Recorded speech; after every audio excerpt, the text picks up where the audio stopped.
రాష్ట్ర ముఖ్యమంత్రి రేవంత్ రెడ్డి గారికి నా నమస్కారం.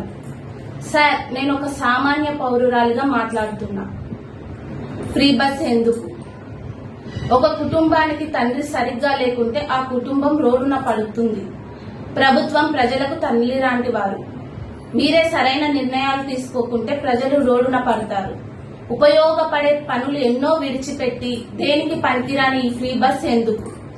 20 ఏళ్ల అమ్మాయికి ఫ్రీ బస్ ఎందుకు? 30-40 ఏళ్ల ఆడవాళ్లకు ఫ్రీ బస్ ఎందుకు? ఇవాళ రేపు మగాళ్లతో సమానంగా ఆడవాళ్లు సంపాదిస్తున్నారు. ఈ ఫ్రీ బస్ ఎంత ఇది అంటే పెట్టండి, వికలాంగులకు పెట్టండి ఫ్రీ బస్, వృద్ధులకు పెట్టండి ఫ్రీ బస్.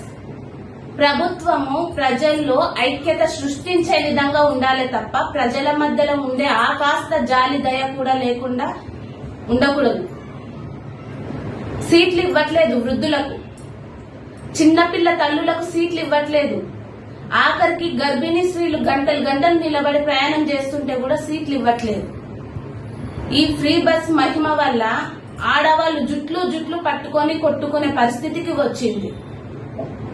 ఇది విడిచిపెట్టండి.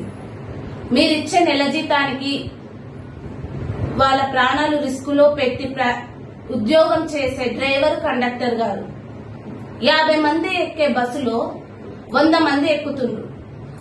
ఆ కండక్టర్ గారు ఎంత కష్టాలు పడి ఆ టికెట్ ఇవ్వాలి. ఆ కండక్టర్ ఎలా వాళ్ళ మధ్యలో ఉద్యోగం చేయాలి? డోర్ దగ్గర 10,20,000 సంఖ్యలో వేలాడుతున్నారు.